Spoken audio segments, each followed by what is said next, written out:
Bonjour à toutes et tous. Je vous propose qu'on commence tranquillement pour accueillir les derniers.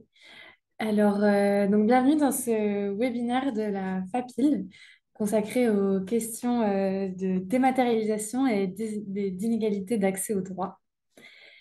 Juste avant qu'on commence, je vais vous rappeler quelques petites règles du webinaire. Donc votre micro et votre caméra sont coupés. Si vous souhaitez à un moment donné intervenir, on réactivera nous-mêmes votre micro. Il suffit que vous cliquiez sur l'icône en bas au milieu, levez la main. Vous pouvez également poser des questions ou faire part de vos remarques dans la partie Q&R en bas à droite.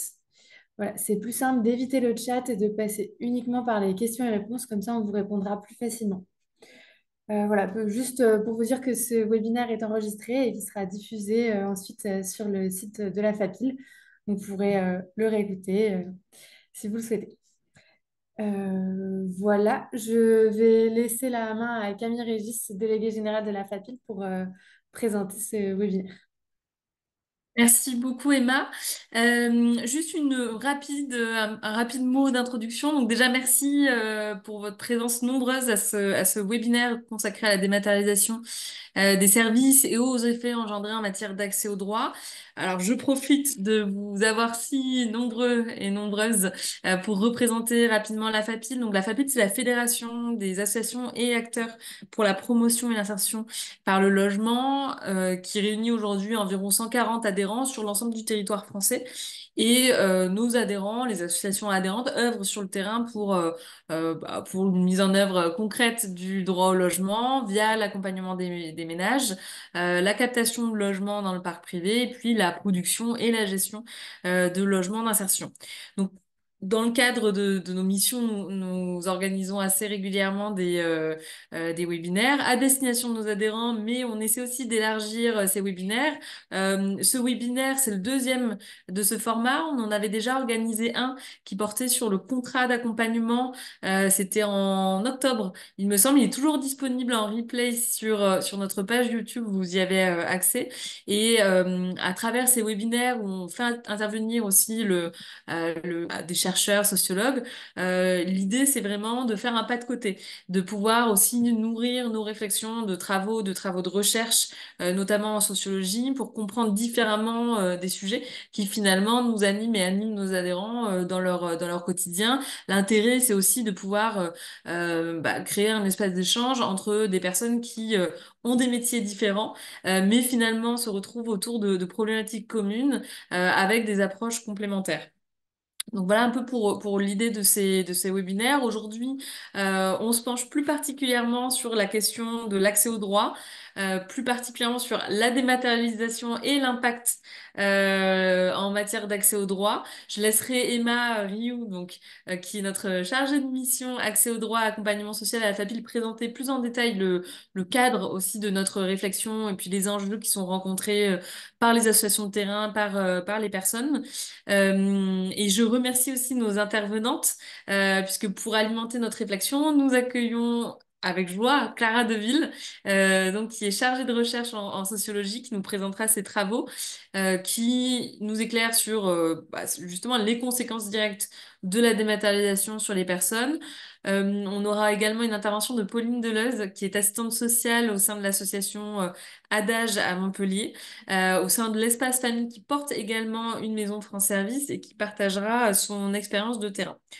Donc voilà pour cette rapide introduction. Je laisse la parole à Emma pour vous présenter les choses plus en détail. Et puis je vous remercie encore une fois de votre présence et je remercie nos trois intervenantes. Bon webinaire. Merci Camille. Peut-être avant de donner la parole à Clara qui nous donnera beaucoup plus d'éléments d'analyse sur ce sujet, peut-être rapidement pour introduire le sujet et aborder cette question de la dématérialisation. On voulait rapidement revenir sur le fait que bah, voilà, en France, les services publics jouent un rôle prépondérant dans l'accès aux droits des personnes et sont l'intermédiaire direct entre l'État et les personnes. Et ce processus de dématérialisation vient re-questionner ce rôle. Donc, la dématérialisation, pour un rapide rappel, même si je pense que vous le savez tous ici, mais c'est le terme utilisé par les administrations et institutions et acteurs divers pour faire référence au fait qu'il n'y ait plus de guichet physique dans l'accès à l'État, mais que les administrés réalisent eux-mêmes, enfin, réalisent leurs démarches en ligne. Ce processus, il est mis en œuvre depuis plusieurs années, mais il est réellement mis en œuvre dans le plan d'action publique depuis 2022, dont l'objectif est d'atteindre une dématérialisation totale progressivement. Or, vous le savez évidemment tous ici, ce processus pose évidemment des questions pour un grand nombre de publics. En 2021, par exemple, c'est plus de 80% des réclamations adressées aux défenseurs des droits qui concernent les difficultés liées au service public. La dématérialisation, finalement, elle remet en question le principe d'égal d'accès aux droits des personnes, puisqu'elle génère indéniablement des inégalités d'accès aux droits selon les caractéristiques des personnes. Pour les publics précaires, plus précisément, comme le soulignent les travaux de Pierre Mazet ou encore ceux de Philippe Varin et d'Héléna Reville, la dématérialisation agit comme une nouvelle conditionnalité de l'accès aux droits, qui ne tient ni à des critères légaux ou réglementaires d'éligibilité, ni à des critères comportementaux. C'est-à-dire que la dématérialisation constitue une nouvelle condition qui suppose de savoir utiliser les technologies ou savoir solliciter un interlocuteur en cas de besoin afin d'enclencher des démarches d'accès aux droits. Cela génère donc naturellement des inégalités d'accès, mais aussi des situations de non-recours. Et c'est sur cet aspect que ces deux notions, enfin, sur ces deux notions-là qu'on souhaite revenir. Donc, rappelons-le rapidement, le non-recours constitue toute personne qui, en tout état de cause, ne bénéficie pas d'une offre publique de droits et de services à laquelle elle pourra prétendre, donc selon la définition de Philippe Varin. Et donc, on estime à ce jour que les taux de non-recours atteignent fréquemment des niveaux supérieurs à 30% en France. Selon l'adresse, par exemple, c'est le cas du RSA pour 34% de non-recours. Donc, évidemment, nous avons en parallèle certaines initiatives publiques, telles que la création des maisons France Service en 2019, qui visent à faciliter l'accès aux services publics pour tous. Il permet aussi aux usagers d'effectuer diverses démarches administratives dans un lieu unique. Donc, on en compte 2197 en France. Et on a également les expérimentations territoire zéro non-recours lancées en 2021, qui comptent maintenant 13 territoires expérimentaux. Mais cela pose évidemment la question de la capacité de ces services et expérimentations à pallier l'impact de la dématérialisation. Donc c'est sur ces différents points que nous souhaitions donner la parole à Clara Deville afin de mieux comprendre ces processus et mécanismes, et en particulier sur un cas précis, à savoir celui de l'accès au RSA et de l'impact sur les publics en milieu ruraux. Voilà, donc l'idée, c'est de donner la parole à Clara pendant environ une demi-heure, puis Perrine Deleuze, assistante sociale donc au centre socioculturel de l'association ADAGE, reviendra sur une des initiatives de lutte contre le non-recours. Et puis, on gardera environ une demi-heure d'échange pour vous permettre donc d'échanger et de poser toutes les questions que vous souhaitez à Clara et Perrine. Et puis aussi de se donner un temps pour faire part de vos remontées de terrain et d'expérience si vous avez voilà, des retours à faire aussi de votre côté. Voilà, je vous remercie et Clara, je vous donne la parole. Merci beaucoup, Emma, et merci pour l'invitation. Je suis heureuse de pouvoir partager avec vous toutes et tous les résultats de l'enquête. Alors, j'ai préparé un petit PowerPoint, pas tant que j'aime particulièrement ça, mais que c'est utile parfois. N'hésitez pas à me faire signe si jamais ça ne marchait pas correctement.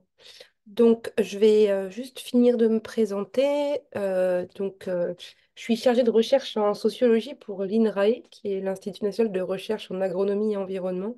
Alors, ça n'a pas grand-chose à voir avec la pauvreté et l'accès aux droits, mais il y a un laboratoire à Dijon qui s'appelle le Césaire, qui s'occupe des classes sociales en milieu rural et qui m'a recrutée sur la base de travaux de doctorat qui avaient porté sur les inégalités d'accès au RSA en milieu rural. Donc, je vais vous en parler. C'est une thèse qui a été soutenue en 2019, qui a fait l'objet de la parution d'un livre que vous retrouvez en principe encore en librairie, un livre qui s'appelle L'État social à distance et qui explore deux choses. C'est une exploration de la question des inégalités d'accès au RSA à partir déjà des trajectoires des personnes, donc de trajectoires de demandeurs et de demandeuses de RSA, que j'ai suivies au long de leur démarche administrative pour comprendre à quel moment, à quel endroit ça bloquait. Cette ethnographie des parcours d'accès au RSA, c'est donc la première partie, enfin pas la première, mais une des parties centrales de mon travail, qui est complétée par un deuxième volet qui s'intéresse plutôt à l'action publique. Donc c'est quoi la lutte contre le non-recours? C'est quoi le non-recours? Et avec cette question de pourquoi pour lutter contre ce phénomène, le non-recours, on s'est saisi, le principal outil était et est toujours la dématérialisation, ce qui peut paraître de prime abord un peu absurde, c'est-à-dire utiliser le numérique alors qu'on sait très bien que le numérique fait l'objet d'une répartition sociale de ses usages. Donc pourquoi utiliser cette solution-là pour lutter contre un phénomène qui touche d'abord les plus pauvres? C'est aussi une question qui m'a euh, euh, conduite à de multiples réflexions. Et donc, je vais vous présenter un peu les deux, à la fois des réflexions issues du coup, de ce pan de recherche sur l'action publique et d'autres sur le suivi de parcours des personnes. Alors, en guise de préambule, peut-être un petit point enfin, de définition avant de vous présenter mon territoire d'enquête. Dans la suite de l'exposé, j'utiliserai le terme de non-recours, pas pour parler d'un phénomène social en tant que tel, c'est-à-dire des difficultés des gens, des complexités pour obtenir ces droits, mais plutôt pour parler du problème public, c'est-à-dire de la manière dont l'État a construit et s'est saisi de cette question-là. Et on a proposé une définition. Et ce que j'aimerais vous expliquer, c'est en quoi la définition du non-recours et le terme même du non-recours est problématique en ce qu'il individualise fortement la question de l'accès au droit, qu'il l'individualise, c'est-à-dire qu'il rabat sans cesse les difficultés rencontrées vers des causes purement individuelles, du type c'est parce que les personnes n'ont pas d'accès à l'ordinateur, c'est parce que les personnes n'ont pas l'information, etc., qu'elles ne parviendraient pas à obtenir le RSA ou toute autre prestation. Donc, à mon sens, le non-recours va avec ces formes d'individualisation du regard porté sur les inégalités d'accès au droit. Donc, je situe le non-recours comme une catégorie d'action publique, c'est-à-dire un objectif de l'État qu'il a lui-même construit, qu'il a défini, etc., etc. Et pour parler de mon sujet, j'utilise plutôt le terme d'inégalité d'accès au droit, ce qui marche très bien aussi, mais qui a l'avantage de pouvoir penser de manière plus politisée cette question-là. Alors quand je dis politisée, il ne faut pas l'entendre au terme de champ politique, mais une pensée pouvant faire appel ou faisant appel aux variables structurelles, institutionnelles et politiques pour comprendre ce qui se joue. Donc c'était un petit point de définition préalable, mais je reviendrai sur cet élément au cours de mon exposé. Ceci étant dit, je vous présente rapidement mon terrain d'étude parce que c'est assez important. Donc, nous sommes ici en Gironde. Sur la carte de gauche, vous voyez un pays au sens administratif du terme, cerclé de noir, qui s'appelle le Libournais. Le Libournais, donc c'est à l'est de la Gironde, on est à l'est de Bordeaux, dans un territoire connu, alors peut-être par certains ou certaines d'entre vous, mais connu globalement pour la production de vins prestigieux. Vous retrouvez dans ce pays-là de la production de Saint-Émilion, de Pomerol et d'autres grandes appellations. Donc c'est un pays viticole et qui a plusieurs caractéristiques intéressantes pour une étude sur l'accès au RSA. Déjà, c'est des taux de pauvreté importants. C'est ce qu'on appelle ce territoire-là. Le Libournais fait partie du croissant de la pauvreté aquitain, c'est-à-dire d'un territoire marqué par des fortes surreprésentations des populations pauvres, quels que soient les indicateurs retenus. Euh, c'est aussi intéressant parce que c'est un territoire qualifié de territoire rural. Libourne, c'est la sous-préfecture, c'est 20 000 habitants. Et la carte de gauche montre quelque chose qui est assez connu en sociologie rurale. C'est une classification ascendante hiérarchique, donc c'est une méthode statistique qui permet d'ordonner certaines variables, d'ordonner le territoire selon certaines variables. Là, en l'occurrence, c'est en fonction de la population active habitant dans les cantons, ce qui nous permet de remarquer que plus on s'éloigne de Libourne, de la sous-préfecture, plus on a une surreprésentation des populations ouvrières ou agricoles. Tout ça pour dire que plus on s'éloigne de la ville-centre du territoire, plus on a une surreprésentation des classes populaires, ce qui est une constante dans les milieux ruraux, c'est-à-dire à distance des villes, on a une surreprésentation des classes populaires. C'est donc dans ce territoire-là que j'ai réalisé mon terrain d'enquête. Ce qui est à noter tout de suite, c'est que un des effets, et on en rediscutera, des politiques de lutte contre le non-recours, ça a été de fermer des antennes situées à distance des sous-préfectures. Et donc la carte de droite, bon, qui est un petit peu illisible, mais que je traduirai comme ça, la carte de droite montre que suite à la mise en œuvre des politiques de lutte contre le non-recours, c'est l'ensemble des territoires populaires du Libournais, donc les villes de Coutras, Castillon-la-Bataille ou Sainte-Foy-la-Grande, qui ont vu leur permanence CAF être fermée au profit de bornes, alors à l'époque c'était des maisons de service au public, mais qui sont les actuelles maisons France Service. Voilà. Enfin, en tout cas, voilà. Un des résultats de la lutte contre le non-recours, c'est la fermeture d'antennes dans les milieux ruraux.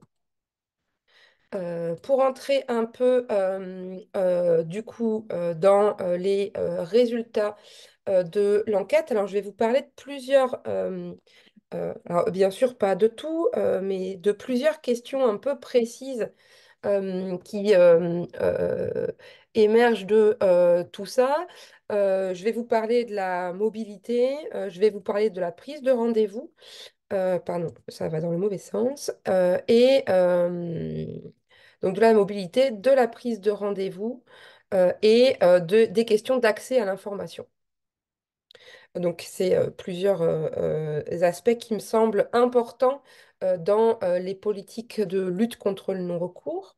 Je fais un bref retour en arrière sur ces politiques-là. Donc, les politiques de lutte contre le non-recours naissent en France, sont réellement institutionnalisées en France au début des années 2010. On peut dater le premier plan à 2012 avec une définition du non-recours qui est celle que vous avez donnée en introduction, Emma, c'est-à-dire le non-recours, c'est toute personne éligible à un droit mais qui ne l'obtient pas, et une définition d'une série de causes officielles retenues pour expliquer ce phénomène qui sont très individualisées, donc qui sont de l'ordre de l'accès à l'information, donc des personnes qui ne sauraient pas qu'elles peuvent avoir droit, qui sont également liées à la crainte du stigmate et à d'autres, des personnes qui abandonnent aussi face à la lourdeur administrative. Enfin, il y a un ensemble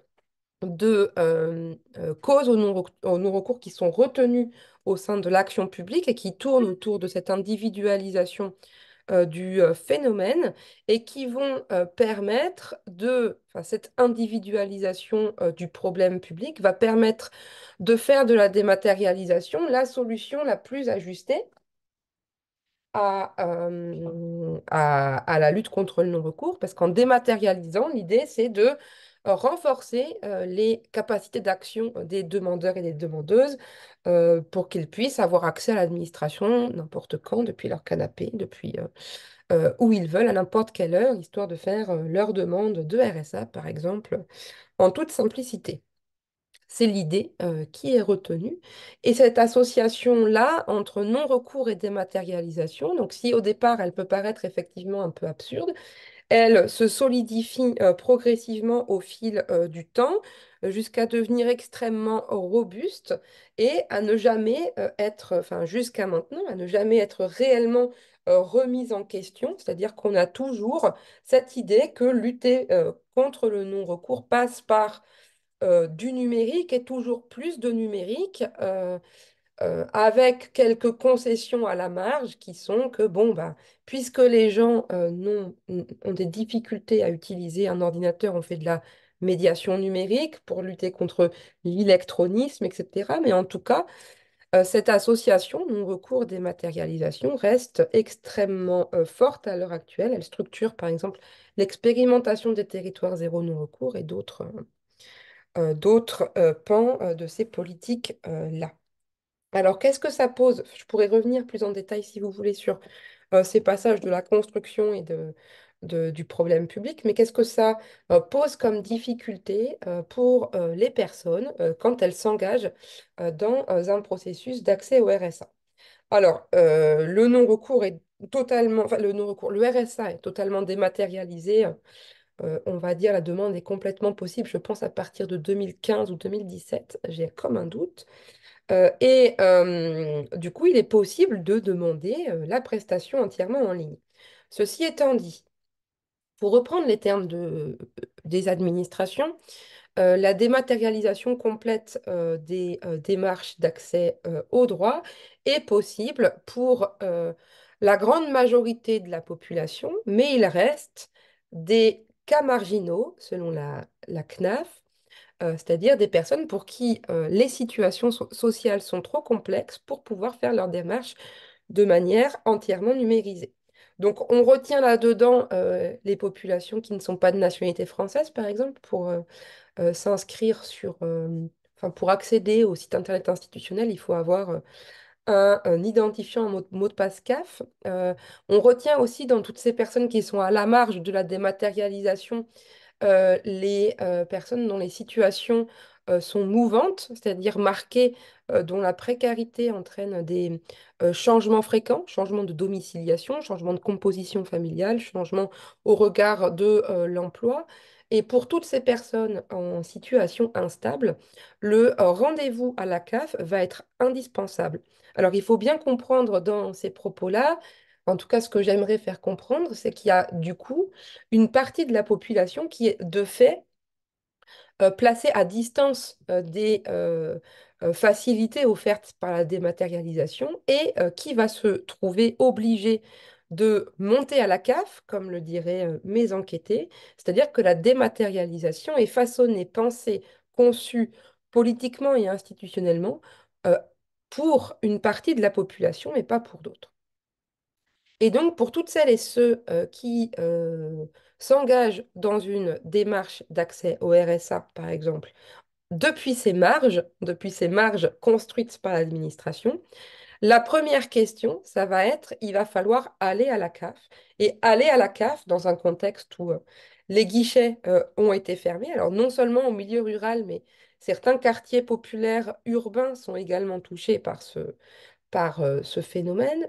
Monter à la CAF, ça suppose un ensemble de compétences qui ont trait à la mobilité. Alors, je propose sur cette question-là, comme sur l'ensemble des questions, de passer d'une acception un peu technique du problème, c'est-à-dire par exemple la mobilité, pour essayer de le sociologiser un peu. Donc, la mobilité, c'est un problème qui est connu des CAF, des MSA et des autres acteurs du social comme étant un frein dans l'insertion professionnelle, l'accès aux droits, etc.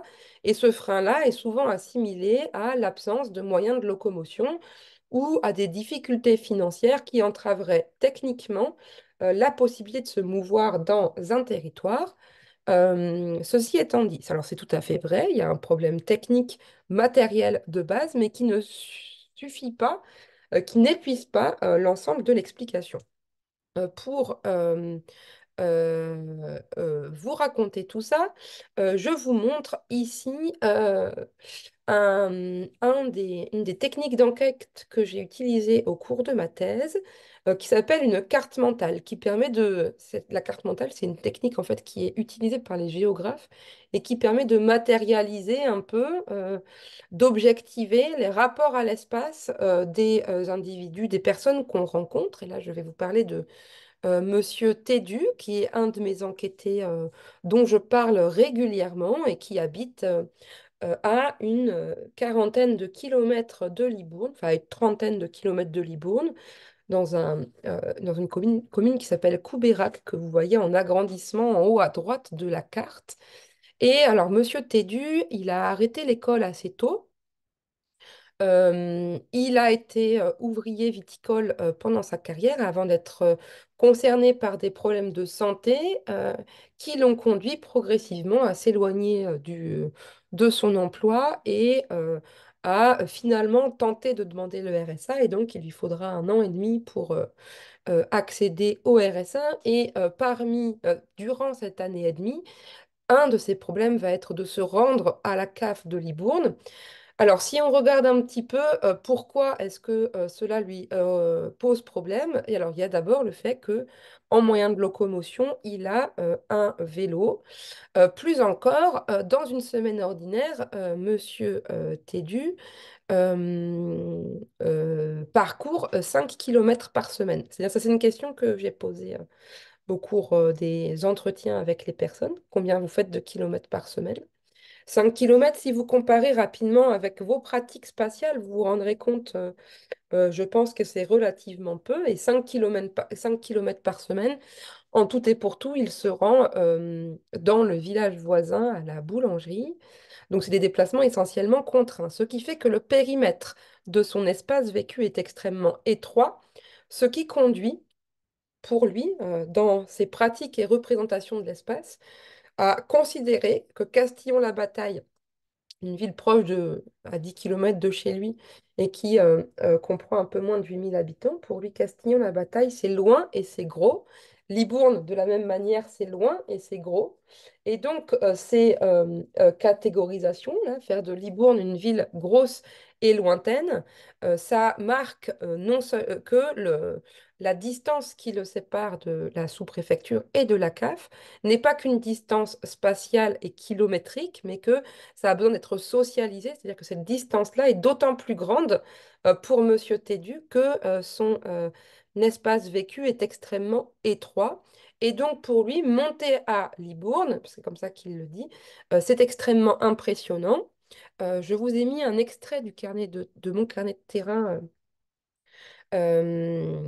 qui raconte ce que ça fait à Monsieur Tédu que d'aller à la MSA, parce que lui il dépend de la MSA, donc.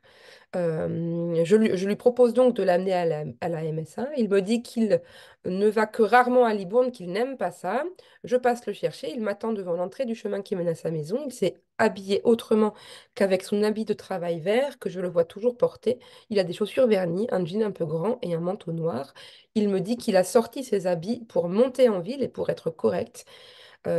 Et ces efforts vestimentaires qui sont montrés là donnent à voir ce que fait un déplacement à Libourne à Monsieur Tédu, qui a donc l'impression que pour monter en ville, il faut qu'il s'habille différemment, qu'il fasse un effort de présentation de soi, matérialisant que la ville est pour lui un espace social situé au-dessus de sa propre condition. Autrement dit, se déplacer à Libourne, c'est pas qu'un déplacement dans l'espace, c'est aussi un déplacement dans l'espace social qui rend ce déplacement-là coûteux pour Monsieur Tédu.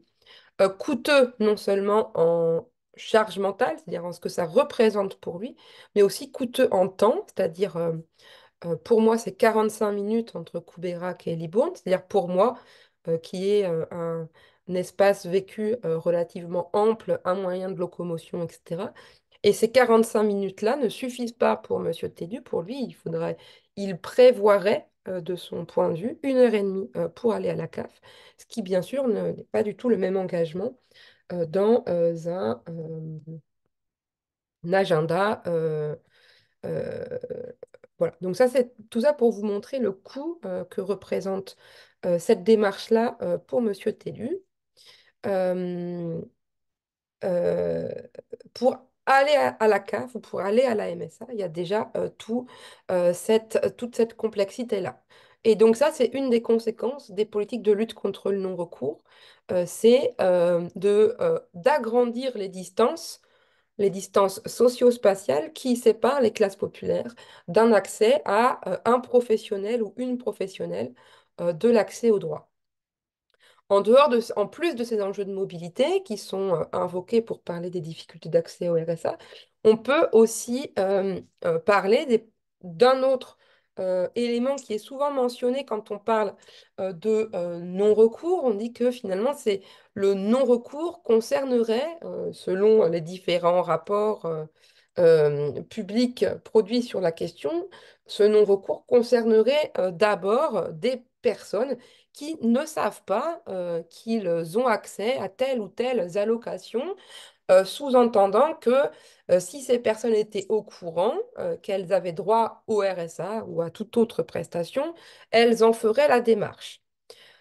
Alors, c'est un point qui, effectivement, enfin, on ne peut pas dire que c'est faux, hein. L'accès à l'information est un enjeu. De la même manière que pour la mobilité, l'accès à l'information ne suffit pas à épuiser cette explication-là, et il faut le comprendre de manière plus large. Pour le dire autrement, réfléchir au non-recours en parlant de difficultés d'accès à l'information, c'est faire comme si un demandeur ou une demandeuse de droit agissait de manière rationnelle euh, dans ces démarches, c'est-à-dire rationnelles et éclairées, un peu de cette manière-là. Si j'ai l'information, je fais un calcul coût-avantage et je fais ma demande de RSA. Cette manière de penser les parcours d'accès au RSA ne prend pas en compte que euh, l'histoire des gens, les trajectoires des gens sont faits de moments de contact avec la puissance publique ou de rencontres avec l'État qui sont des rencontres malheureuses, de plus en plus malheureuses à mesure que l'on descend dans la hiérarchie sociale. Pour reformuler cette idée, en gros, quand vous appartenez aux classes populaires non stabilisées, donc c'est-à-dire aux fractions précarisées de l'espace social, vos rencontres avec l'État, quelles que soient les institutions en question, sont plus souvent malheureuses, c'est-à-dire difficiles, peu concluantes, etc., etc., que pour d'autres fractions de la population pour qui l'État peut plus représenter un soutien protecteur. Euh, alors, ça, c'était un résumé de ce que je viens de vous dire.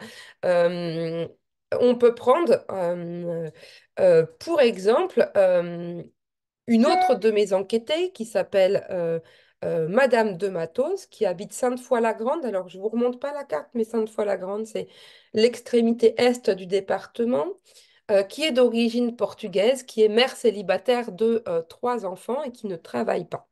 Donc, elle fait partie des fractions de la population qui sont ciblées, qui sont la cible favorite des algorithmes de contrôle de la CAF.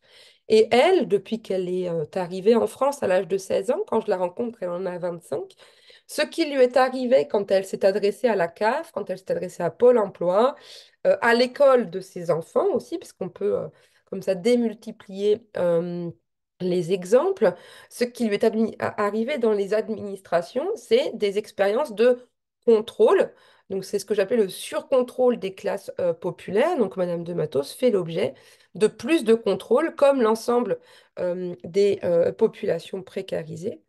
Euh, et elle a donc un point de vue sur la puissance publique, sur l'État, sur les administrations, qui est que ce sont ceux d'en haut, c'est comme ça qu'elle les nomme, qui n'ont aucune volonté de l'aider, puisque ce qui lui arrive quand elle les rencontre ou quand elle rencontre une administration, c'est pas des choses très chouettes, c'est plutôt des choses qui ne vont pas l'aider.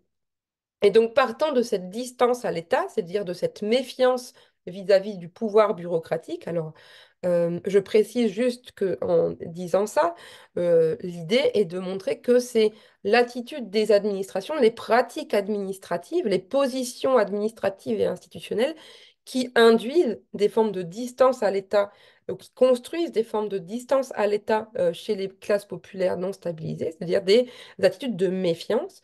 Donc, partant de là, partant de cette distance-là, pour Madame de Manteau, s'approprier le RSA, par exemple, comme un droit qu'elle est autorisée à demander, qu'elle peut demander, qui lui appartient, pour utiliser le vocabulaire des sociologues. Donc, s'approprier un droit, c'est plus que être au courant qu'on a ce droit-là, c'est-à-dire c'est plus qu'être informé, c'est aussi se sentir autorisé à en faire la demande et se sentir, avoir un sentiment de compétence à en faire la demande. Euh, bon, ça c'était le récit d'un contrôle administratif que Madame de Matos a subi. Je passe là-dessus. Donc voilà déjà deux éléments pour expliquer les inégalités d'accès au RSA. Donc des personnes qui doivent se rendre à la CAF et pour qui ça n'est pas simple. Donc les enjeux de mobilité, de distance socio-spatiale, des enjeux de distance à l'État, distance à la puissance distance aux bureaucraties, mise à distance des bureaucraties plus exactement. Et je finirai, puisqu'il me reste 3 minutes, sur un dernier point qui concerne en gros, j'ai appelé ça être dépassé par les démarches. On pourrait aussi parler d'électronisme, donc être dépassé par les démarches, ça peut être, c'est une explication qui est mobilisée aussi au sein de l'action publique en expliquant le non-recours par des personnes qui abandonneraient face à la complexité des démarches administratives. Ce thème-là a été requalifié en intégrant le numérique en forme d'électronisme, donc des personnes qui ne sauraient pas faire avec le numérique. Et là, de la même manière, alors c'est vrai, effectivement, les démarches administratives sont complexes et euh, euh, pardon, je lisais là. Oui, j'ai encore un peu de temps si je veux. Très bien. Les démarches administratives sont complexes et provoquent du découragement chez certaines personnes. Les démarches numériques provoquent aussi des difficultés dans la maîtrise de l'outil informatique en tant que tel, mais ça ne suffit là encore, pas encore, enfin, de la même manière que pour les deux points précédents, à comprendre l'ensemble du processus. Autrement dit, ce n'est pas que technique, ce n'est pas que individuel, il y a autre chose qui se passe et ce que j'ai proposé d'appeler la distribution sociale du vide bureaucratique, c'est-à-dire que toutes les personnes ne sont pas, tous les demandeurs et demandeuses de RSA ne sont pas renvoyés de la même manière vers l'usage des outils numériques. Pour vous parler de ça, il faut que je fasse un petit point sur euh, le passage au rendez-vous dans les administrations, passage au rendez-vous qui date un peu maintenant, hein, qui, en tout cas en Gironde, a fini de se mettre en place autour des années 2015-2016. La réforme a été achevée à ce moment-là. C'est-à-dire qu'on est passé d'un accueil tout venant à un accueil sur rendez-vous, là aussi au nom de la lutte contre le non-recours, avec deux idées. L'idée d'abord de recevoir plus vite les personnes, donc elles n'est pas à attendre au guichet, et de les recevoir de manière ajustée, c'est-à-dire avec des agentes d'accueil qui auraient connaissance du dossier avant l'arrivée des personnes afin de pouvoir le préparer. Donc, deux objectifs dans cette réforme-là, lutter contre le non-recours en diminuant les files d'attente d'un côté et en ajustant la qualité de l'accueil au guichet. Donc, c'est une réforme qui s'est mise pour... L'objectif était de réduire les files d'attente pour lutter contre le non-recours. Euh, Et donc, pour efficace, et pour, comme c'est écrit dans euh, l'extrait que vous voyez sur la slide, pour augmenter l'efficacité en fait de l'accueil au guichet. Et donc, cette réforme-là là, c'est peut-être pas très très clair, mais permis, c'est sur le tableau de gauche, de diminuer dans l'agence Libourne notamment, mais là, je pense que c'est les chiffres pour toute la Gironde, de diminuer de moitié, donc moins 54 pour cent de visites à l'accueil. C'est-à-dire qu'on a diminution de moitié des personnes se présentant à l'accueil entre juin 2015 et juin 2016. Et ça, pour les administrations, c'est bon signe. Ça veut dire qu'on reçoit plus vite et qu'on reçoit mieux. Euh, vous avez là à droite des photos de l'agence de Libourne. Tout ça pour vous expliquer que cette réforme cette réorganisation donc, qui fait que maintenant vous devez prendre rendez-vous, ça va avoir un effet qui va être de trier les populations euh, dans la phase de prise de rendez-vous. C'est-à-dire avant d'avoir accès à un technicien, une technicienne conseil plus souvent, les personnes doivent se connecter à leur site internet institutionnel, sélectionner un motif de rendez-vous avant de pouvoir se rendre à la CAF. Cette procédure-là, si elle paraît toute simple, est en réalité le signe d'un transfert d'une part du travail administratif vers les épaules des demandeurs et des demandeuses. Pourquoi je dis ça? Parce que sélectionner un motif dans une liste de rendez-vous, ça veut dire qu'avant de rencontrer un agent de la CAF, vous êtes censé savoir formuler et savoir demander précisément ce à quoi vous prétendez avant même d'avoir rencontré un ou une professionnelle. Cette transformation de la vie sociale en code administratif, cette opération-là de transformation de sa vie en élément administratif, en droit social, par exemple, c'est ce qu'on appelle une opération de qualification qui repose maintenant sur les épaules des demandeurs et des demandeuses, pardon. Autre exemple de transfert d'une part du travail administratif vers les épaules des demandeurs et des demandeuses, il y a le fait de devoir envoyer des pièces justificatives de manière dématérialisée. Avant, c'était enfin, la numérisation, la mise en conformité des formats, etc. C'était assuré par les guichetiers.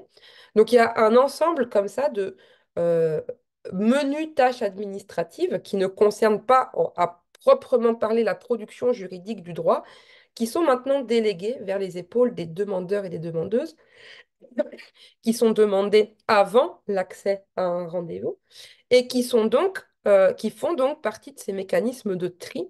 Il y a énormément de personnes que j'ai rencontrées qui vont buter pendant longtemps là-dessus, pas parce qu'elles ne sont pas, enfin, parce qu'elles ne sont pas à l'aise avec le numérique, bien sûr, mais surtout parce que l'accroissement, la délégation du sale boulot administratif, de ces menus tâches administratives dont je parlais, accroît du coup la charge administrative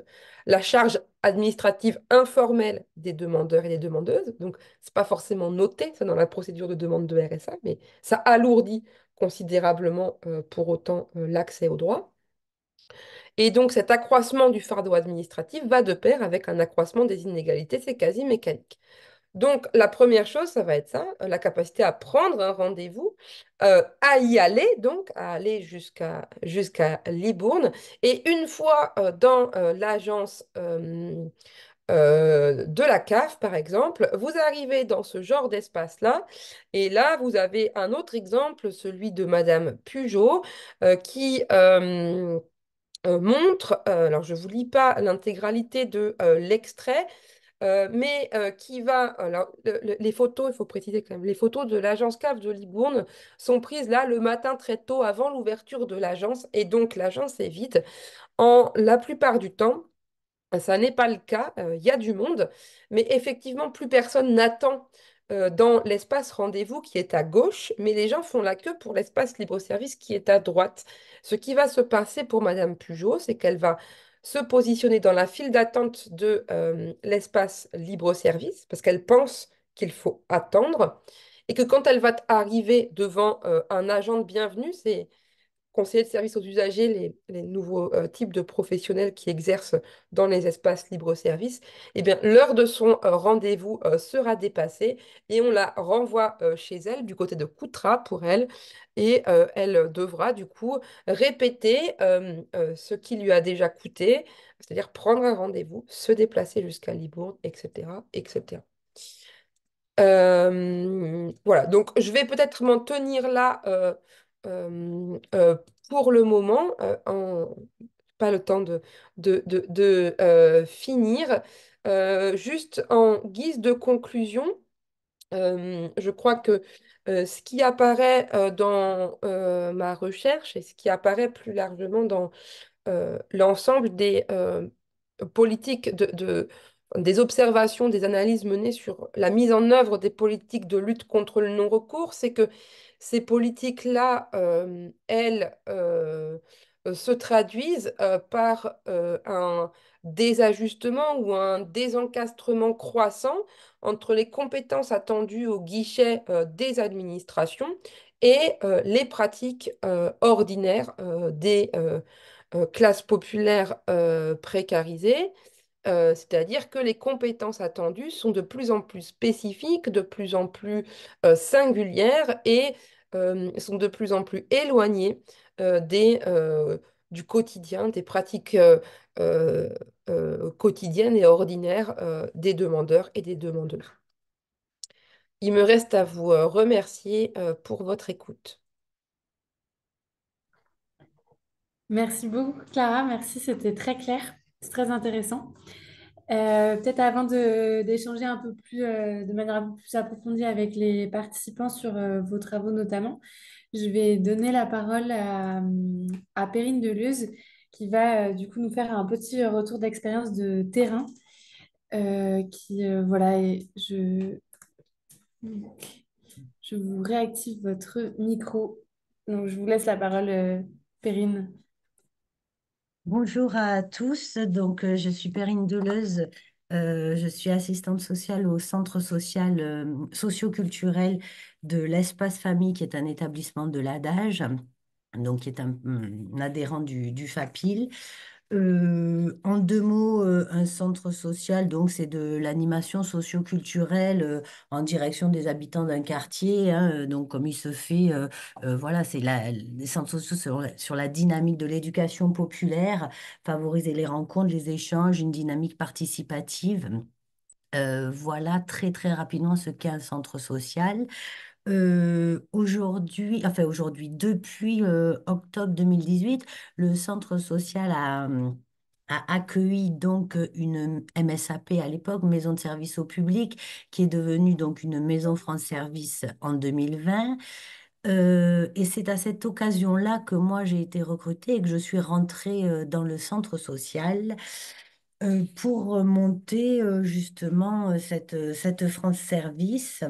Euh, Auparavant, il y avait déjà une forme d'aide aux démarches au sein du centre social qui était faite par des bénévoles, des habitants du quartier, sur des petites démarches, sur un petit peu le mode écrivain public, comme ça se faisait. Donner un coup de pouce pour remplir un dossier de ceci ou de cela, donner un coup de pouce pour remplir une demande de naturalisation.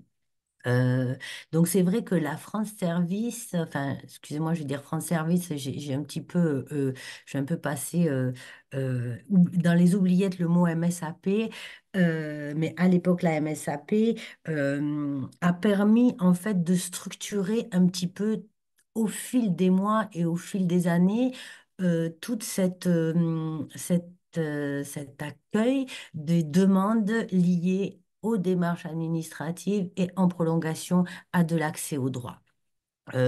Ça s'est fait non sans bousculer bien sûr les pratiques du centre social, puisque on a fait à ce moment-là rentrer dans le centre social une autre forme d'accueil, un accueil d'usagers qui venaient effectivement, au lieu de se rendre dans un service public, que ce soit les impôts, la CAF, la MSA, la CPAM, qu'importe, qui sont tous les opérateurs des France Services, enfin tous, hein, il y en a 9 et maintenant il y en a 12. Euh, donc dans cette dynamique, comment l'enjeu ça a été, comment est-ce qu'on va pouvoir à la fois accueillir les usagers qui viennent pour un service d'aide administrative et numérique et continuer évidemment intégrer ce service dans une dynamique de participation, d'implication des habitants. on a été une équipe pluridisciplinaire au niveau de la France Service. Donc, il y avait mon collègue qui faisait déjà de l'aide numérique un petit peu au niveau du centre social. Il y a l'animatrice de français langue étrangère qui s'est impliquée en prenant quelques permanences en France Service. Il y avait aussi une autre personne qui est plus sur de la médiation numérique et donc moi qui ai été recrutée à ce moment-là, travailleur social. L'idée de vous expliquer un petit peu, enfin ce qu'on m'a demandé de vous expliquer un petit peu aujourd'hui, c'est comment de cette charte finalement d'engagement et de qualité France Service, très stricte, identique, enfin une charte de l'État, euh, euh, comment en fait on peut arriver à maintenir de l'humanité dans ce rapport à l'administratif, toutes les problématiques dont a parlé Clara Deville, hein, sur lesquelles je partage entièrement son avis. Euh, du coup, notre ligne de conduite, en tout cas la mienne, et la posture professionnelle, c'est vraiment accueillir le public, continuer à accueillir téléphonique et surtout de l'accueil physique, de l'accompagnement de parcours et du maintien de l'échange, des rencontres, de la reconnaissance de l'autre dans sa demande. Voilà, je viens pas juste demander qu'on m'aide enfin, je viens de demander qu'on m'aide à remplir ma déclaration trimestrielle de ressources, mais qu'est-ce qui se passe et comment est-ce qu'on permet à la personne de s'approprier ça et d'en faire quelque chose d'autre qu'une contrainte vraiment très, très lourde et très inaccessible pour une grande partie du public. De ce constat des difficultés d'accès au numérique, c'est de là que sont parties un petit peu différentes initiatives que ma responsable actuelle aime à appeler les bébés de France Service, c'est-à-dire les projets locaux comme on nous propose et on nous incite à faire dans le cadre du suivi de la France Service, mais qui laissent finalement une grande marge de manœuvre. Ici, là, on va quitter complètement le quartier, le contexte rural dont vient de nous parler Clara Deville. Moi, je travaille à Montpellier, dans un quartier dans lequel il y a une certaine mixité, mais qui est quand même un quartier populaire. Et je crois qu'on peut le dire sans crainte aujourd'hui, puisque, hélas, il a été classé dans la carte de quartier politique de la ville depuis janvier 2024. Je dis hélas parce que c'est jamais une bonne nouvelle quand on définit un quartier quand on voit un quartier se précariser. Et c'est le cas, moi qui y suis depuis très longtemps, je le voyais depuis un moment. Ces initiatives, elles sont parties un petit peu, pour moi, de l'observation de qu'est-ce qui se passe, comment est-ce que le centre social aujourd'hui peut être France Service, peut accueillir tout citoyen, puisque la France Service n'est pas là pour accueillir uniquement les personnes du quartier, même si bien sûr c'est en priorité et en majorité en tout cas la réalité. On peut accueillir tout citoyen. Avec la campagne fiscale qu'on est en train de traverser, par exemple, ce sont des périodes pendant lesquelles on va accueillir des personnes qui ne vont fréquenter la France Service que pour ça. Parce qu'effectivement, ils ne connaissent pas le numérique, parce qu'ils ont une question de fiscalité un petit peu particulière, parce que du coup, on les oriente directement via leur centre des impôts, via le lien Internet sur les France Services. Ce n'est pas la majorité du public qu'on accueille. La majorité du public qu'on accueille, c'est un public quand même de quartier. La Croix d'Argent est un quartier assez vaste. Voilà. Moi, très rapidement après avoir pris mon poste, je me suis posé la question de me dire comment est-ce qu'en fait on va aller capter les personnes qui finalement ont besoin de notre aide, vers qui il faut tendre une main, mais comment on va capter leur intérêt. C'est de là qu'est partie l'initiative que j'ai maintenant appelée NUM Scolarité. Donc, il faut entendre NUM au sens de numérique, scolarité, vous comprenez bien ce que cela veut dire. C'est parti d'un constat qui était que, à Montpellier en tout cas, pour réserver la cantine et les temps d'accueil périscolaire, voilà, une plateforme, un dispositif numérique mis en place. Et donc, il faut aller réserver 2 mois avant pour toute la période, le matin, le soir, si on mange à la cantine le lundi, le jeudi, le vendredi, etc., etc. De la sensu aussi qu'on peut payer, qu'on peut, etc. Euh, et de mon observation, je voyais les animateurs à la sortie des écoles distribuer des tas de feuilles de papier pour faire cette inscription pour tous ceux qui n'avaient pas accès, ne souhaitaient pas, ne pouvaient pas, ne savaient pas utiliser le numérique.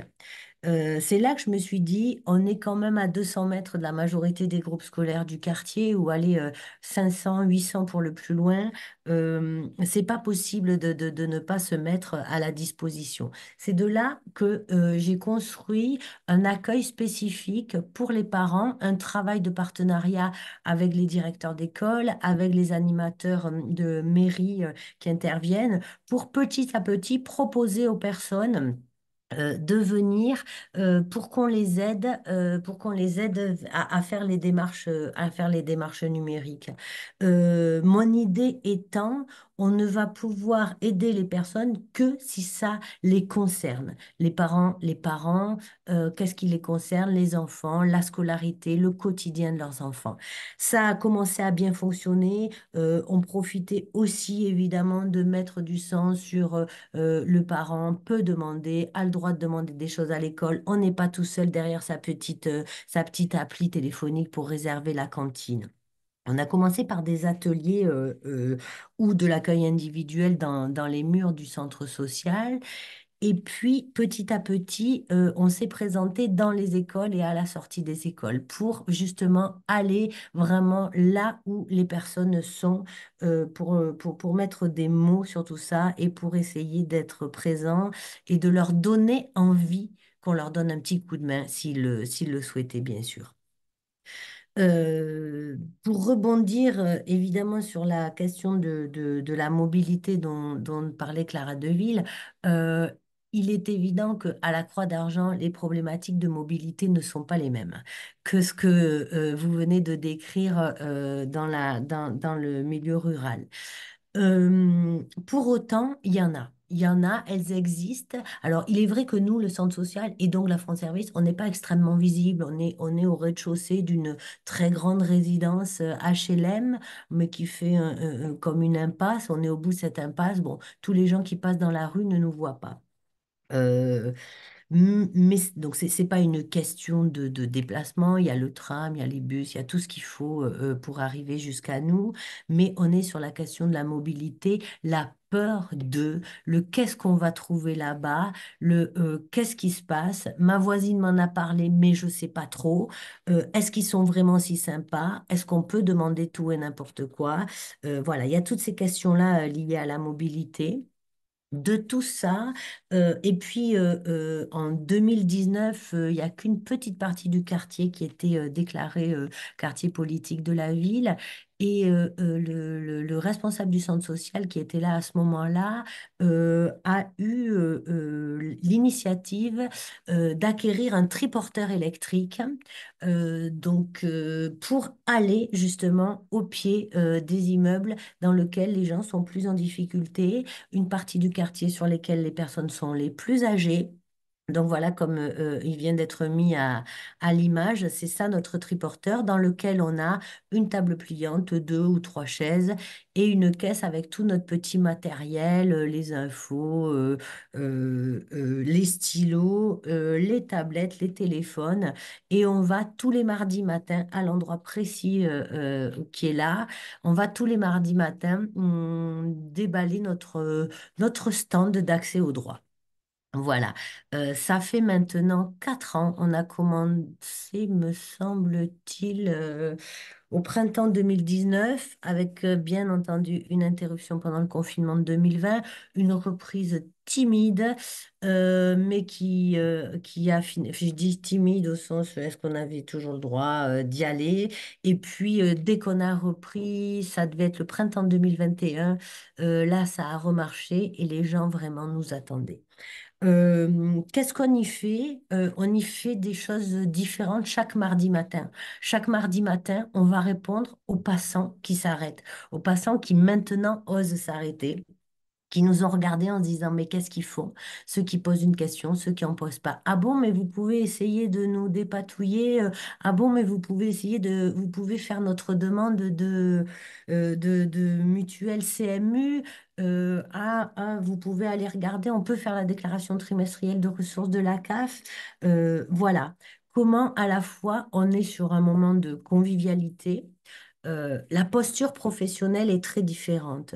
On n'est pas dans notre bureau, dans notre espace de travail. On est dans la rue. Il peut faire froid, il peut faire chaud, il peut pleuvoir.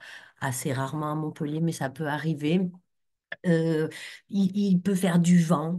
Il y a des voitures qui passent. Il y a le centre de lavage derrière qui va mettre l'aspirateur. Donc, on est dans des conditions de travail qui sont complètement différentes, mais qui sont au cœur de la vie des usagers.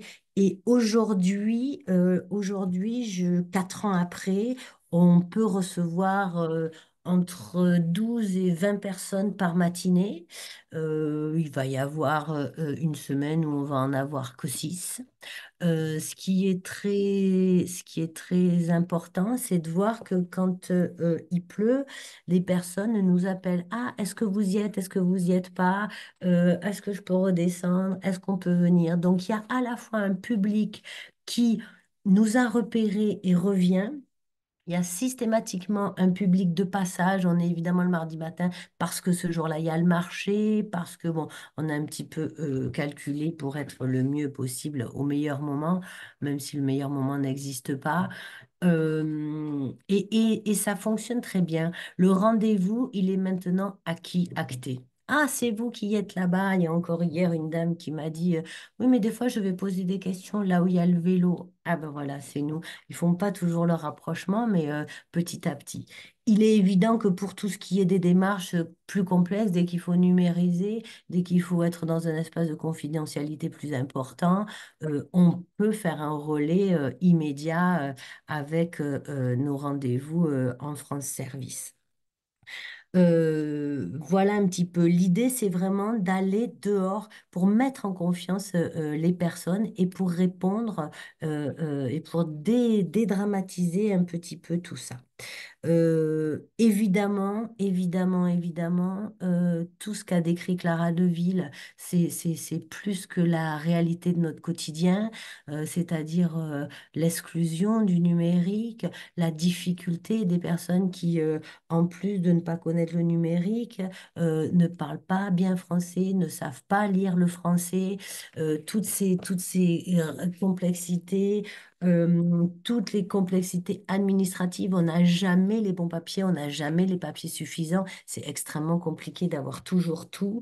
C'est pour ça que de là et de par mes compétences de travailleur social, euh, j'ai maintenant toute une partie des personnes qui fréquentent la France Service que j'accompagne du coup, moi individuellement, sur ce qu'on a appelé, parce qu'il faut bien le nommer, une action qu'on a appelée Parcours coordonné pour un accès aux droits durables.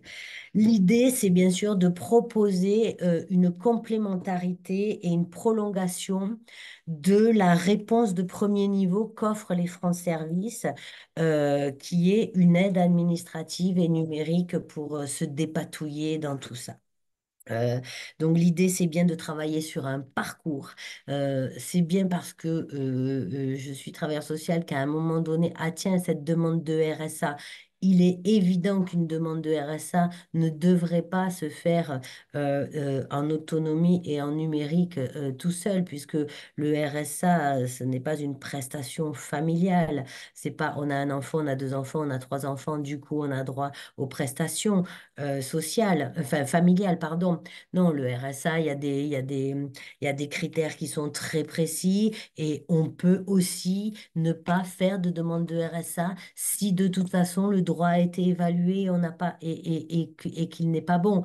Il y a par exemple des durées de résidence sur le territoire français, il y a le montant des ressources des 3 derniers mois, il y a des tas de critères qui font qu'il est parfois complètement inutile de faire une demande de RSA au moment T et de laisser la personne en suspens pendant 2, 3, 4, 5 mois parce que le dossier erre d'un service à un autre entre les CAF et les départements et les cellules d'ouverture de droit. Et pendant ce temps, l'usager, lui, n'a pas de réponse. Voilà.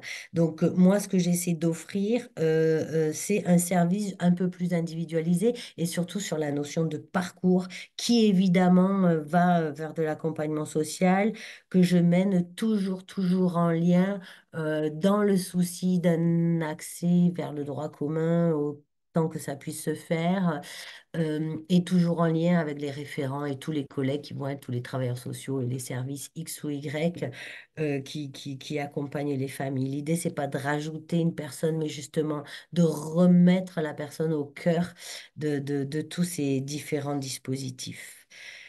Euh, que vous dire d'autre? Je crois que j'ai déjà bien trop parlé. En tout cas, évidemment, remettre du lien et de la présence physique et humaine dans tout ça, dans toutes ces difficultés. Merci beaucoup, Perrine. C'était très clair et effectivement, ça s'articule très bien aussi avec ce qui a pu être dit par Clara Devy juste avant. Merci à vous deux pour vos témoignages et interventions. Il nous reste environ 20 minutes. Donc, si en tant que participant, vous souhaitez poser une question à nos deux intervenantes et ou aussi faire part d'un témoignage, d'un retour de terrain et de constat sur ces sujets, là, n'hésitez pas. Donc, vous pouvez participer à la question-réponse en bas ou alors lever la main, cliquez sur lever la main et on réactivera votre micro.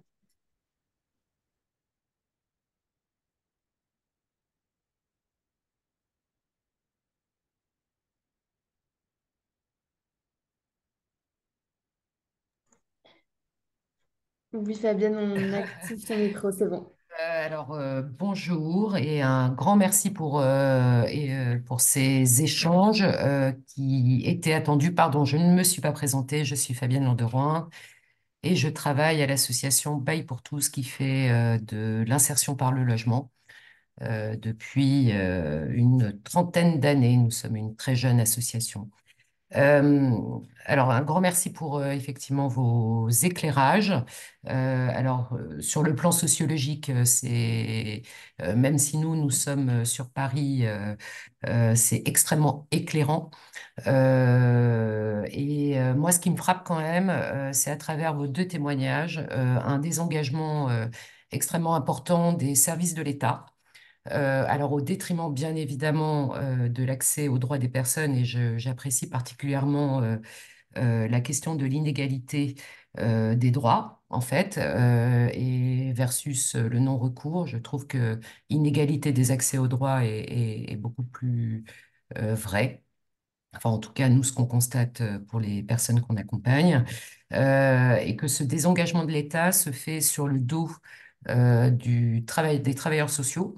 En particulier, alors effectivement, nous, on fait ce qui s'appelle de la SLL, mais on voit bien un déplacement en fait des responsabilités et des gens qui, il y a une dizaine d'années, on pouvait leur dire d'aller essayer de comprendre pourquoi la CAF avait bloqué les APL ou le RSA. Là, on voit bien qu'ils sont dépendants, mais dépendants en fait presque à vie d'un travailleur social et donc d'un tiers.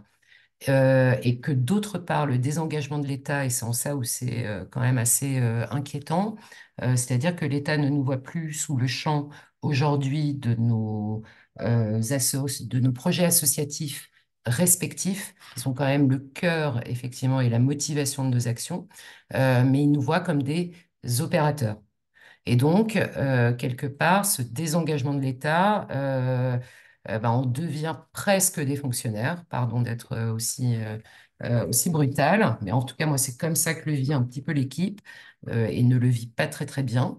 Et ne le vit pas très très bien parce que le travail éducatif n'est plus au cœur des préoccupations, mais on est bien sur une action presque à l'acte.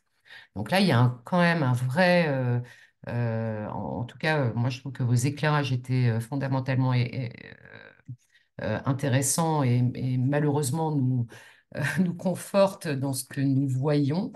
Mais là, pour moi, il y a un vrai sujet de revoir, nous, associations, de revoir effectivement le qui fait quoi et comment on peut redevenir complémentaire des actions de l'État, mais à aucun prix, on ne doit faire ce que l'État ne fait pas, en fait. Je ne suis pas sûre d'être très claire, mais voilà. En tout cas, merci. Merci beaucoup, Fabienne, pour ce témoignage. Effectivement, c'est très intéressant. Je ne sais pas si l'une de vous veut réagir ou sinon il y a également des questions dans le chat.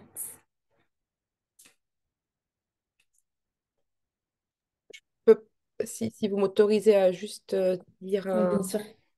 un petit mot, à la fois les propos de Perrine et puis la question qui vient, enfin le témoignage qui vient d'être remonté, m'amène à penser ou à réfléchir à un truc. C'est du coup, s'il y a des engagements de l'État, ça veut dire qu'il y a des initiatives ou le secteur associatif se mobilise pour combler ou répondre aux demandes aux besoins des personnes.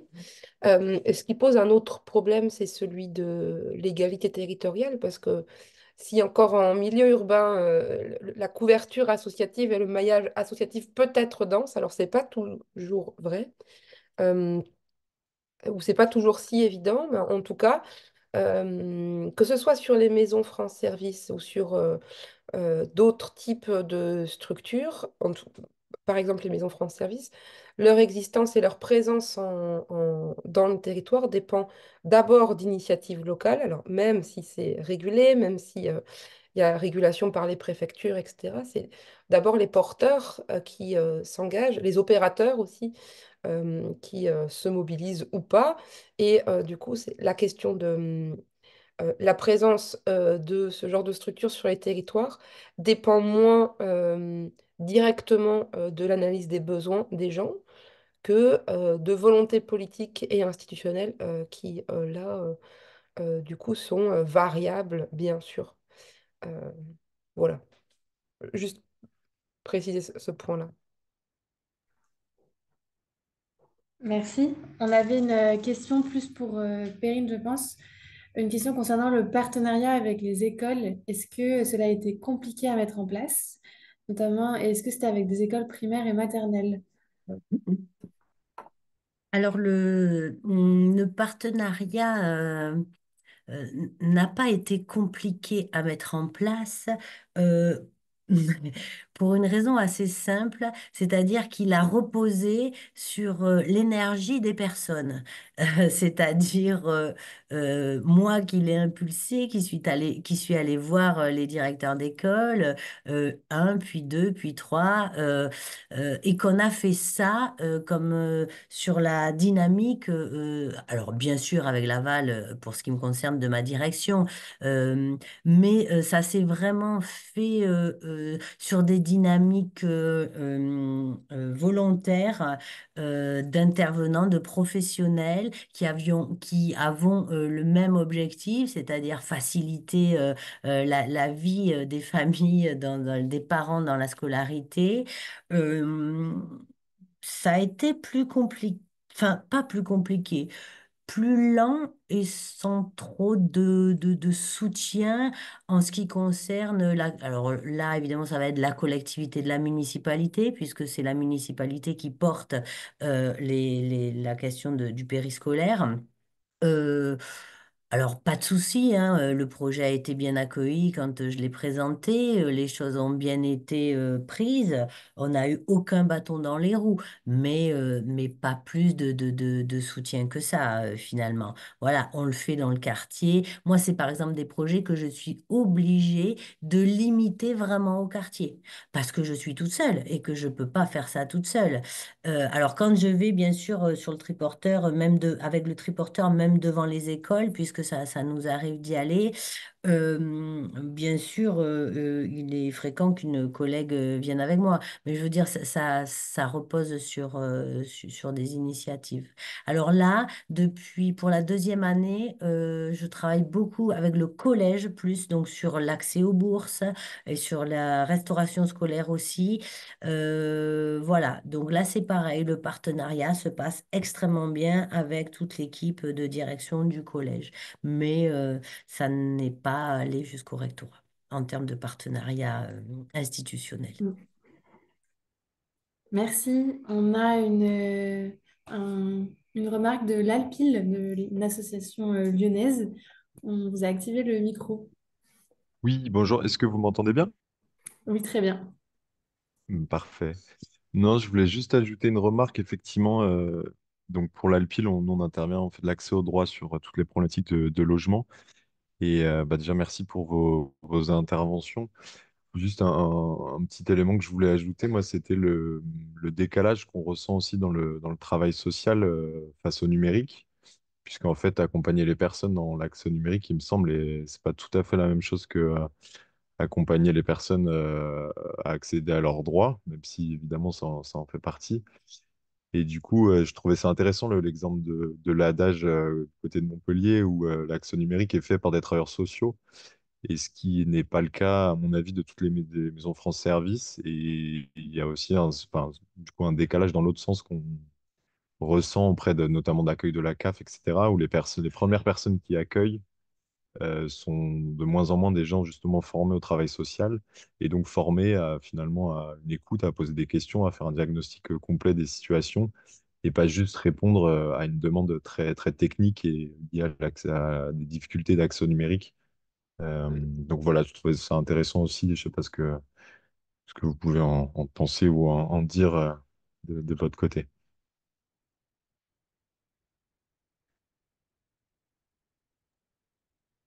Merci beaucoup. Si l'une de vous deux veut réagir là-dessus, n'hésitez pas.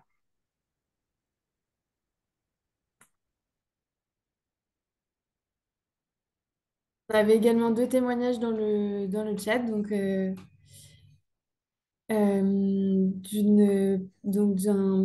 Pour être bénévole à APF France Handicap, je reconnais pleinement la mise à distance des usagers, notamment ceux en précarité diverse. Et autre témoignage, en tant que personne vivant à la campagne, cela me paraît notamment important de souligner le problème de la mobilité. Sans voiture, il est quasiment impossible d'avoir un accès à une aide quelconque. Voilà, si quelqu'un d'autre souhaite faire un retour de terrain, d'expérience, des remarques, ou Clara Opérine, si vous souhaitez compléter quelque chose, n'hésitez pas.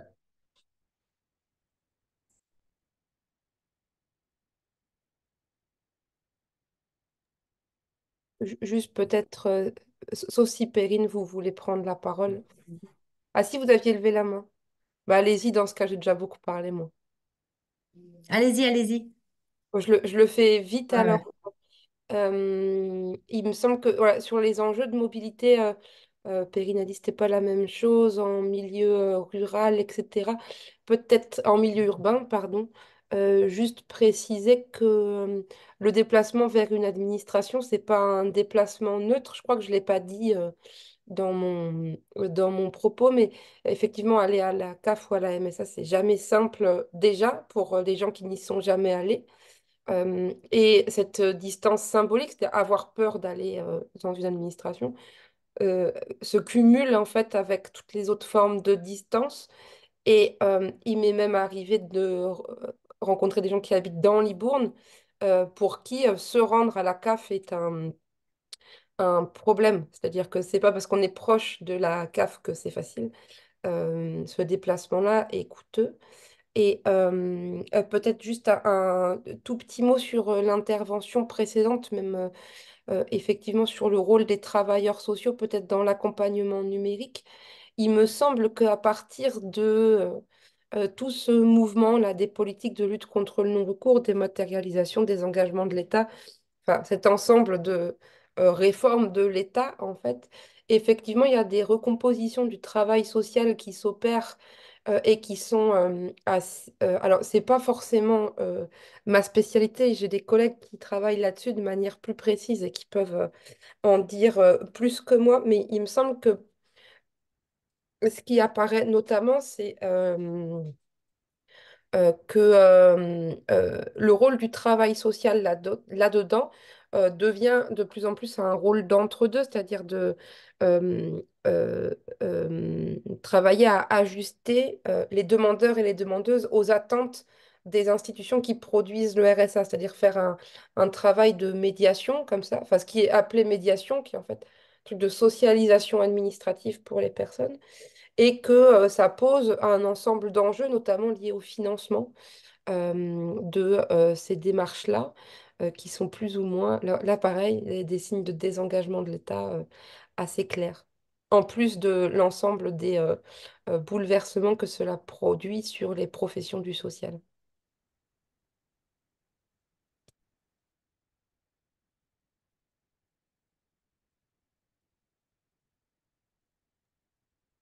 Oui, juste pour dire qu'effectivement, je suis entièrement d'accord, ça modifie obligatoirement les pratiques professionnelles, euh, d'autant que nous allons tranquillement arriver à un mélange de générations sur le terrain, c'est-à-dire les travailleurs sociaux qui n'ont jamais travaillé avec le numérique, ceux qui finalement les derniers formés, ben, pour qui le numérique, c'est de toute manière leur quotidien. Ils sont nés, le numérique existait déjà. Euh, il va falloir effectivement, il va y avoir besoin de beaucoup d'accompagnement sur les pratiques professionnelles, j'en suis absolument convaincue, parce qu'on va trouver des équipes probablement de secteurs pour lesquels, attention, on ne va pas faire du tout de numérique. Aujourd'hui, ça va être très compliqué de ne pas faire du tout de numérique. En même temps, le numérique, ça peut prendre beaucoup de temps, hein. C'est-à-dire qu'une déclaration d'impôt qui fonctionne pas, waouh, ça devient très compliqué. Bon, en l'occurrence, c'est un mauvais exemple parce que la déclaration d'impôt, bon, n'est pas vraiment au cœur de l'accompagnement social, bien que on peut y donner du sens quand même. Euh, mais je suis entièrement d'accord que ça va bousculer parce que sur les France Services, vous avez raison, il y a très peu de travailleurs sociaux dans les France Services. Or, on demande, enfin, l'accueil du public met obligatoirement les agents France Services dans une certaine difficulté s'ils ne sont pas formés un minimum. Alors, il y a des formations France Service sur l'accueil, etc., mais qui, de mon point de vue, vont rapidement être insuffisantes dans certaines équipes qui sont parfois très isolées, hein. Nous, on a la chance d'être une équipe quand même étayée avec des compétences complémentaires dans un centre social, c'est loin d'être le cas, hein. Les France Services dans certaines communautés de communes, c'est une personne qui est mise à disposition pour faire cet accueil-là. Dans un CCAS ou dans une agglo, voilà. Donc oui, il va falloir effectivement euh, porter réflexion sur l'évolution des pratiques, parce qu'on ne peut pas non plus faire de travail social sans parler accès aux droits.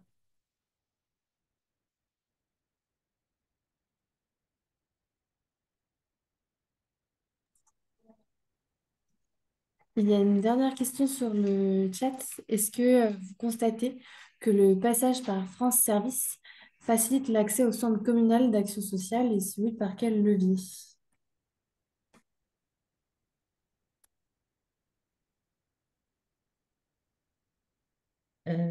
Excusez-moi, j'ai pas bien compris la question.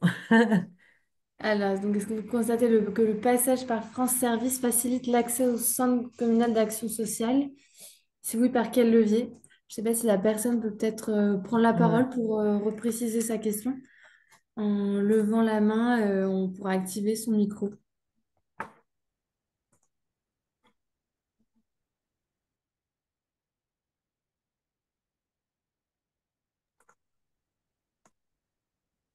C'est bon, votre micro est activé, vous pouvez prendre la parole. Bonjour, merci, vous m'entendez? Oui, très bien, merci.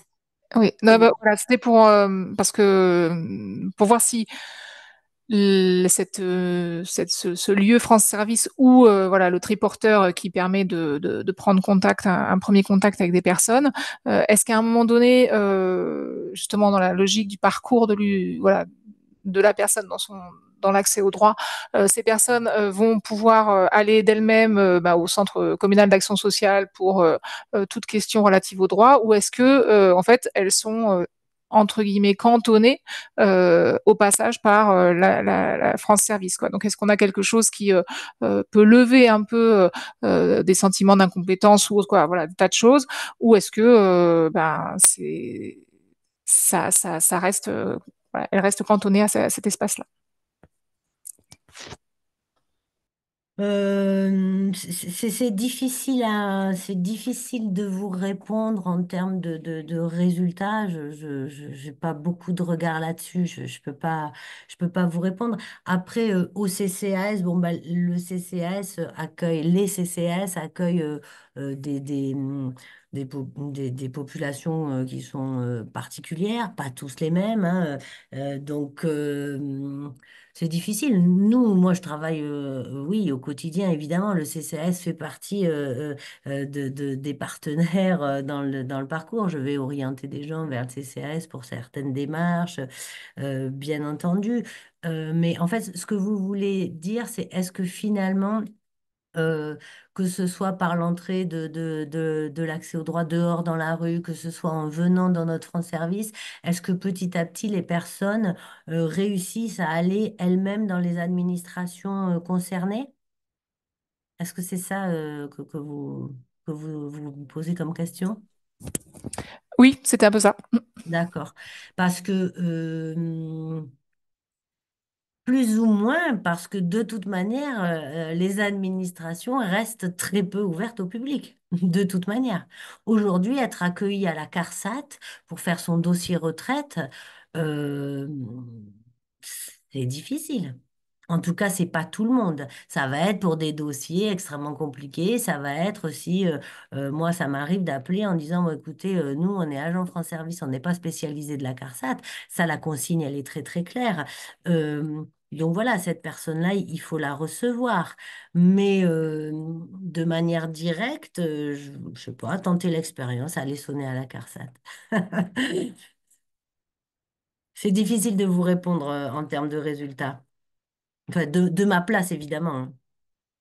Je peux tenter, si vous permettez, Perrine, Ouais, une tentative de loin, en tout cas de ce que j'ai vu, on pourrait effectivement s'attendre que les personnes qui passent par un France Service, etc., finissent par acquérir les compétences pour prendre rendez-vous, pour s'exprimer face aux administrations, etc. C'est-à-dire qu'elles suivent un mouvement de socialisation à l'État, ou socialisation d'État, socialisation au fonctionnement bureaucratique en tout cas, et qu'elles s'ajustent et qu'elles finissent par savoir comment on décroche un rendez-vous, comment on demande son droit, comment on parle à un guichetière, une guichetier, oh, pardon, enfin en tout cas, voilà, qu'elles finissent par s'ajuster.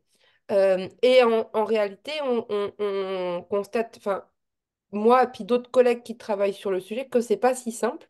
C'est-à-dire que c'est pas le cas pour tout le monde et que tout le monde ne va pas tirer bénéfice de la même manière d'un passage par une maison ouais. France Service, par une prise en charge, etc.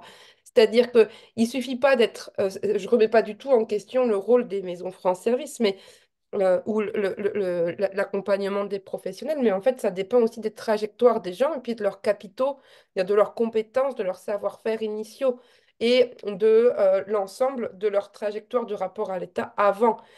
Et un passage par une maison France Service ne va pas tout gommer, tout lisser, tout ajuster. On ne peut pas demander ça à des professionnels qui restent en tout cas dans bon nombre de maisons France Service, des professionnels peu formés, ou en tout cas formés au numérique, pas formés sur l'ensemble de l'appareil juridique, de l'ensemble des droits sociaux, etc. Et donc, ils vont pas pouvoir rattraper l'ensemble des inégalités, même si pour certains ou certaines des demandeurs et des demandeuses, ça va être un véritable levier pour l'accès aux droits. Mais là, c'est pareil, c'est une question de tri. Donc, c'est-à-dire que c'est pas pour tout le monde la même et qu'on constate que c'est toujours les mêmes qui s'en sortent le mieux. C'est-à-dire que les personnes les plus en difficulté vont pas aller ne vont pas forcément trouver des maisons France Service sur leur chemin et ne vont pas forcément en tirer les mêmes bénéfices que les autres. Je sais pas si c'était exactement ça la question, mais c'est en tout cas comme ça que je le verrais.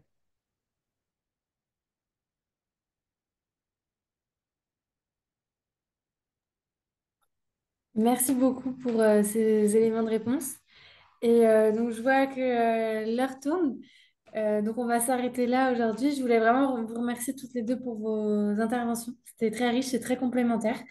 Et puis, je voulais remercier aussi à tous les participants d'être venus si nombreux nous écouter.